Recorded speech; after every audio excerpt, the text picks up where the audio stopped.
श्रीमद्वेंकटनाथार्यं वंदे वेदान्तदेशिकं लक्ष्मीनाथसमारम्भां नादयामनमध्यमाम् अस्मदाचार्यपर्यन्तां वंदे गुरुपरम्परां ज्ञानानन्दमयं देवं निर्मलस्फटिकाकृतिम् आधारं सर्वविद्यानां हयग्रीवमुपास्मदे मङ्गलं कोसलेन्द्राय महनीयगुणार्बुदे चक्रवर्तिधनुर्धाय सार्वभौमाय मङ्गलम्.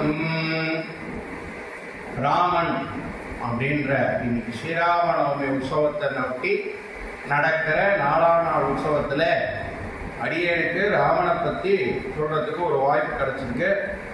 ரொம்ப பாக்கியமாக எடுத்துட்ட ராமனை பற்றி சொல்கிறதுக்காக வந்திருக்கேன். ராமன் சரித்திர நாயகன் அப்படின்னு சொல்லி நிறுத்திடுறான். அப்படி இல்லை.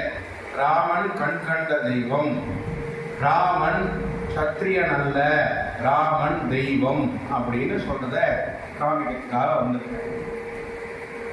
சாதாரணமா ராமனை குறிப்பிட்டு சொல்லச்சே ராமாயணத்தை சரித்திரம்னு சொல்லியும் ராமரை கீழே இறக்கியும் உபன்யாச கதைகளை சொல்றா அப்படின்றது பூலோக வழக்கமா போயிடுது. அப்படி இல்லை. ராமர் வாழ்ந்த காலத்துல ராமன் எப்படி இருந்த, அவர் ஏன் நம்ம தெய்வமா பாராட்டுறோம் அப்படின்றத எல்லாரும் தெரிஞ்சுக்கணும். அதை தெரியப்படுத்துறதுக்காக அடியேனிக்கு இந்த சந்தர்ப்பத்தை உபயோகப்படுத்திக்கிறேன். சாதாரணமா ஒரு அந்தணன் அப்படின்றவனுக்கு சாஸ்திரத்துல 6 கடமைகள் கொடுத்துருக்கான். அது என்னன்னா, முதல்ல கத்துக்கணுமா, எல்லாரும் அத்தியனம் பண்ணணும் அப்படின்ற அந்த அத்தியனம் அப்படின்றது வேதம் மட்டும் இல்லை. ஒரு தொழிலை செய்கிறவன் அந்த தொழிலான மூலக்கருவை கற்றுக்கணும். முழுசா அந்த தொழிலை தெரிஞ்சின்றாவுக்கு தான் அந்த தொழிலை பண்ணணும். அதுக்கு அத்தியனம் அப்படின்னு பேர். பிராமணர்கள் வேதம் சேவிக்கிற ராமன் என்ன சேவிச்சார் அப்படின்னா, ராமன் என்ன வாசிச்சார் அப்படின்னு காமிக்க போச்சே, சப்த ரிஷிகள்ல பிரதானமான வசிஷ்டர் கிட்டேருந்து மொத்த போர் திறமைகளை கத்துண்டார். அது மட்டும் இல்லாம பூலோகத்துல இதுதான் தர்மம், இதுதான் வழக்கம் அப்படின்னு சொல்லக்கூடிய அத்தனையும் கத்துண்டார். அப்படி கத்துண்ட அவர் விஸ்வாமித்திரரோட சேர்ந்து ஒரு ரிஷிக்கு யாகம் பண்ணும் போது தொந்தரவு பண்ணக்கூடிய ராட்சசர்களை எப்படி அழிக்கணும்னு தெரிஞ்சுட்டு அதுக்குண்டான அஸ்திர வித்தைகளை வசிஷ்டர்லேருந்து மறுபடியும் தெரிஞ்சுட்டு அதன் மூலமா யாராவது ஒருத்தருக்கு தொந்தரவு ஏற்படும் பொழுது அவளை காப்பாற்றுறதுக்கு பிரயத்தனப்பட்டவர் ராமன்.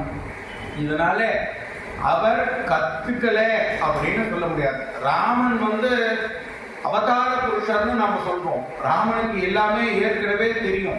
இருந்தாலும் பூலோக வழக்கத்தை கடைபிடிக்கணும் அப்படின்றதுக்காகவே ஒரு வாத்தியாரின் மூலமா, வசிஷ்டர் மூலமாகவோ இல்ல விஸ்வாமித்திரர் மூலமாகவோ அவர் தெரிஞ்சின்ற வித்தைகளை தவிர வேற எதையும் பூலோகத்துல பிரயோகப்படுத்தல அப்படின்றதுதான் இதுல முக்கியம். ராமன் அவதார புருஷன். தன் கையில இருக்க சக்கரத்தால ராவணனை ஒரு நிமிஷத்துல வெட்டுறதுக்கு ரொம்ப நாள் ஆயிருக்காது. ஆனா பூலோக தர்மம், மனுஷனா பிறந்தா அவனால இதெல்லாம் செய்ய முடியும், செய்ய முடியாது அப்படின்றத அவர் வாத்தியாருண்டே என்ன கத்துட்டாரோ அதை மட்டுமே பூலோகத்துல பிரயோகப்படுத்தி அதன் மூலமா பூலோக மக்களை ரட்சித்து காப்பாத்தினர். ராமனுக்கு அப்படின்றது இல்லை. சாதாரணமா பூலோகத்துல இருக்கவாளுக்கு எல்லாரும் 6 விதமான கைங்கரியங்கள் போரும் அப்படின்னு சொன்னா அதுல முதல்ல ஒண்ணு கத்துக்கிறது. அதுக்கு அத்தியனம் அப்படின்னு சொல்றா. இது பிராமணா சமுதாயத்துல சொல்லச்சே அத்தியனம் பண்ணிட்டா அப்படின்னா வேதம் தெரிஞ்சுக்கிறது இல்லை. வேதத்தின் அர்த்தம் படி பூலோகம் மொத்தத்திலையும் நாம உயிரோட இருக்க வரைக்கும் வாழ்ந்து காட்டணும் அப்படின்னு சொல்றது. அது ராமன் பண்ணதுனால ராமனை அந்தனா ஒத்துக்கிறார். ராமன் சத்திரிய குலத்துல பிறந்திருந்தாலும் அந்தன தர்மத்தை கடைபிடிச்சு எல்லாத்தையும் கத்துண்டு பூலோகத்துல பிரயத்தனப்படுத்தின அப்படின்னு இதுல விசேஷமா நமக்கு தெரிய வரும்.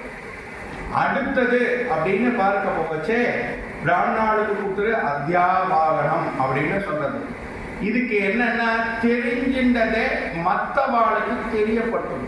மற்றவாளுக்காக எல்லாம் பண்ணணும். அவளுக்கு நாம தெரிஞ்சின்ற வித்தையை தனக்கு அடுத்து வரக்கூடிய சந்ததிகளுக்கு சொல்லி கொடுக்கணும், சொல்லி பண்ணணும். இப்போ ராமன் தெரிஞ்சின்ற வில்வித்தையை யாருக்கு சொல்லி கொடுத்த, யாருக்காக அதை உபயோகப்படுத்தின, இதெல்லாம் பார்க்கச்சே தந்தை சொல்மிக்க மந்திரம் இல்லைன்னு முதல்ல வந்து நின்றுடுறது ஒரு வச்சனம். இது எல்லாருக்கும் தெரிஞ்ச வச்சனம் தான். அப்பா சொல்றத பிள்ளை கேட்கணும் அப்படின்றது பூலோக வழக்கம், பூலோக தர்மம். ராமன் அதை கண்டிப்பா கடைபிடிச்ச. எப்படி கடைபிடிச்ச? தசரதன் சொன்ன ஒரு காரணத்துக்காக 14 வருஷம் காட்டுக்கு போகணும் அப்படின்னு. இப்ப இருக்கா மாதிரியா பசங்களை மாதிரி நீ என்ன சொல்றது நான் என்ன செய்யறதுன்றது இல்லாம ராமன் அவதார புருஷனா இருந்தாலும் அப்பா சொன்னதை கேட்டு பூலோக வழக்கப்படி 14 வருஷம் காட்டுக்கு போய் காட்டை அனுபவிச்சுட்டு அதுக்கப்புறமா மீண்டும் பட்டாபிஷேகம் பண்ணிட்ட. இதுலேருந்து இந்த வார்த்தையிலேருந்து தெரியறதுக்கு என்னன்னா தந்தை சொல்மிக்க மந்திரம் இல்லைன்ற வாசகத்தின்படி அவர் பூலோகத்துல கத்துண்டதை பூலோகத்துல பிரயோகப்படுத்திக்க. அதன் மூலமா இந்த அத்தியாவனம் அப்படின்றத முடிச்சு கொடுத்துருக்க அப்படின்னு ருஜு பண்றா பெரியவாள்லாம். அதே மாதிரியா இன்னும் வச்சனம் பூலோகத்துல இருக்கு. ஒருத்தனுக்கு ஒருத்தி தான் அப்படின்னு சொல்றான். இது சீத்தையோடு மட்டுமே வாழ்நாள் முழுதும் இருந்தேறவர். சீத்தைக்காகவே தன்னுடைய வாழ்நாளை செலவு பண்ணினார். சீத்தையை நம்பியே எல்லா காரியங்களையும் அவர் முன்னெடுத்த அப்படின்னு சொல்லி பெரியவாள்லாம் சொல்றான். உதாரணத்துக்கு சொல்ல போகணுமானா அஸ்வமேத யாகம் பண்ணும் போது ஆத்துக்காரி இல்லைன்றதுக்காக ஆத்துக்காரி மாதிரியே சிலைய வடிச்சு பக்கத்துல வச்சுண்டு அதன் மூலமா யாகம் பண்ணதுலேருந்து ஒருத்தனுக்கு ஒருத்தி அப்படின்னு சொல்லக்கூடிய பூலோக வழக்கத்தை மீறாம இருந்ததுக்காக ராமனுக்கு விசேஷம். அத்தியாபனம் அப்படின்னு சொன்னாலே நாம பூலோகத்துல என்ன கத்துண்டோமோ அதை தாண்டி வேற எதுவும் பண்ணக்கூடாது, நமக்கு தெரியாத விஷயங்களிலே தலை விடக்கூடாதுன்றதை ராமன் பண்ணதுனால இந்த அத்தியாவனத்துக்கு இது ஒரு உதாரணமா போறது. அதே மாதிரியா வாலிய சுக்கிரவனுக்காக வதம் பண்ண ராமன், ராவணனை வதம் பண்ண. பிறர் நிலத்திற்கு பிறர் இடத்திற்கு ஆசைப்படக்கூடாதுன்னு பூலோகத்துல ஒரு வசனம் சொல்றார். ராமன் அதன்படி வாழ்ந்தான் அப்படின்றதுக்கு இந்த 2 உதாரணமும் சரியா இருக்கும் அப்படின்னு அடியே நினைக்கிறேன். வாலிய வதம் பண்ணாலும் வாலியினுடைய இடத்தை அவனுடைய தம்பி சுக்கிரவனுக்கு கொடுத்தார தவிர தான் அதுல பரிபாதி எடுத்துட்டு அதுல பரிபாலனம் பண்ணி அதன் மூலமா சீத்தையை வீழ்க்கணும்னு எதிர்பார்க்கல. இலங்கைய வெண்டுட்ட ராவணன் மூலமா அப்படியே வென்றாலும் அதை தான் அனுபவிக்கணும் அப்படின்றதா வச்சுக்காம விபீஷ்ணனுக்கு கொடுத்ததுனால இந்த அத்தியாபனம் அப்படின்ற வார்த்தைக்கு அவர் உதாரணமா இருக்க.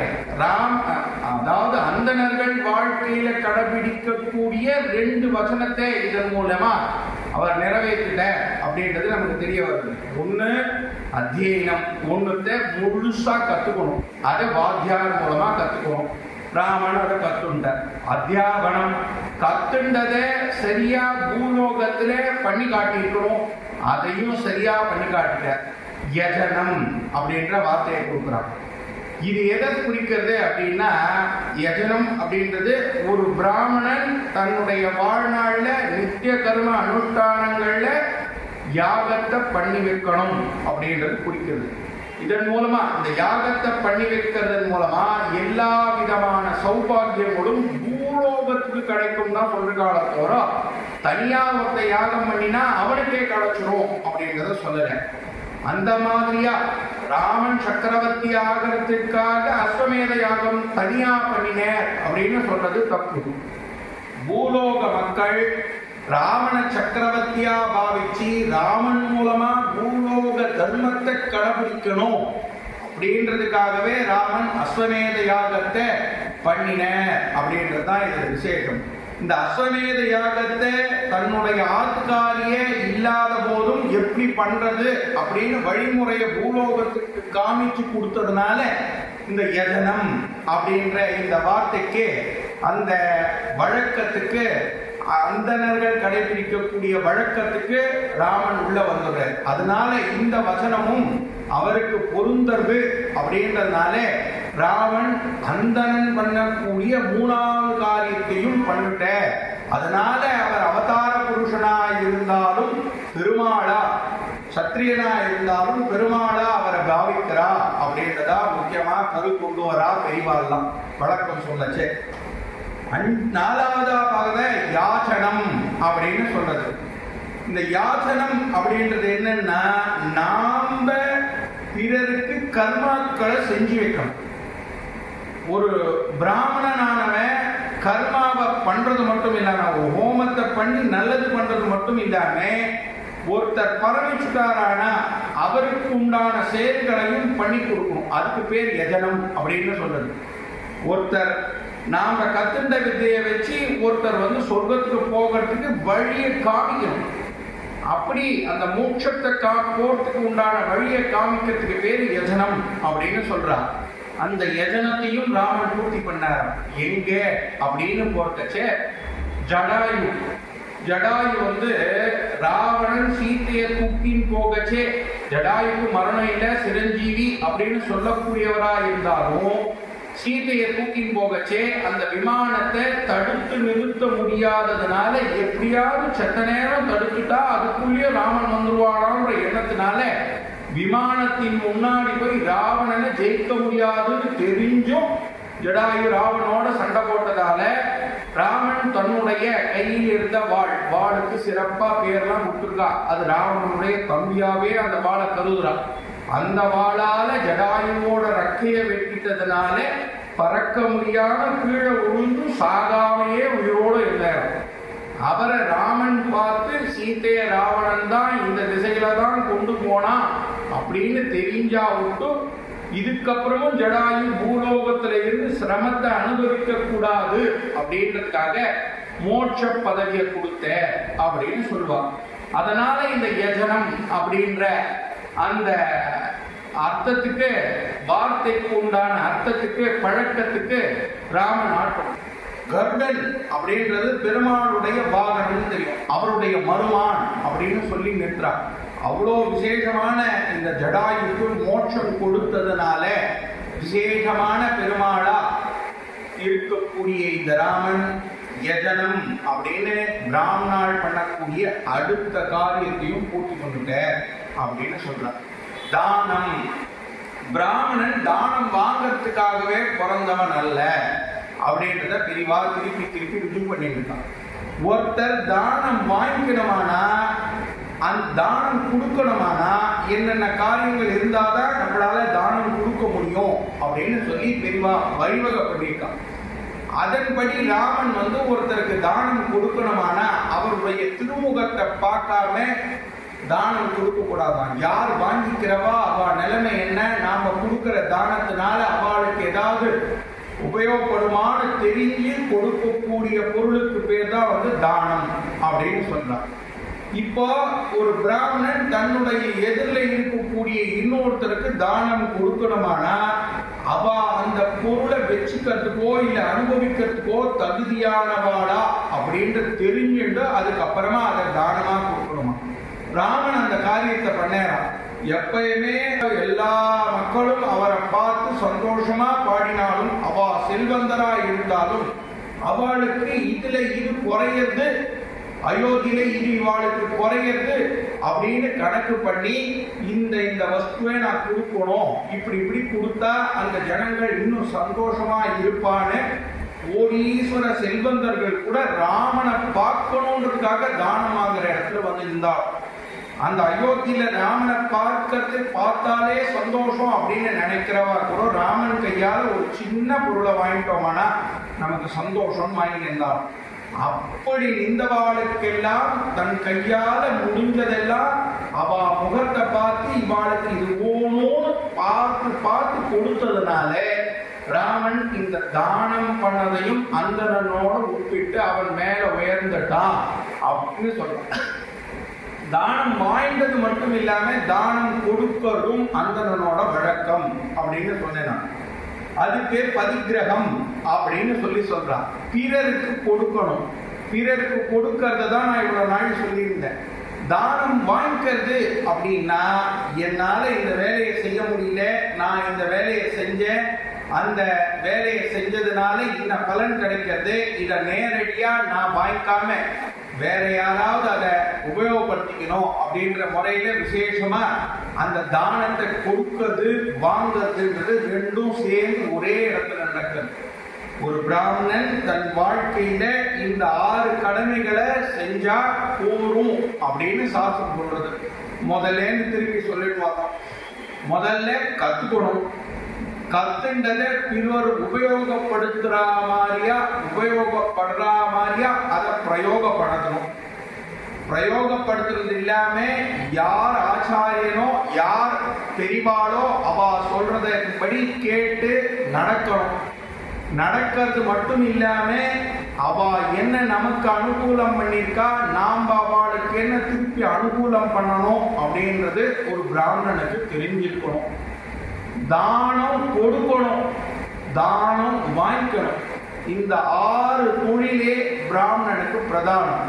இந்த 6 தொழிலையும் ராமன் பண்ணினதுனால சத்திரியனா இருந்தாலும் ஒரு படி மேல ஏத்தி தெய்வமா மாத்தினான். அந்த தெய்வம் அவதார புருஷனா இருந்தாலும் பூலோக வழக்கம், பூலோக தர்மத்தை மீறாம எல்லா காரியங்களையும் பூலோகத்துல இருந்தே பண்ணி அதன் மூலமா அவர் எல்லா சுபாவங்களையும் எல்லா குணங்களையும் எல்லா பராக்கிரமங்களையும் காமிச்சதுனால ராமன் இருக்கிற தெய்வங்களிலே ஒஸ்தி தான் அப்படின்றதா சொல்லி இன்னைக்கு இந்த ஸ்ரீராம நவமி உற்சவத்துல நடக்கிற உற்சவத்தை முடிச்சுக்கிறேன். ரொம்ப சந்தோஷம் கேட்டவாளுக்கும்.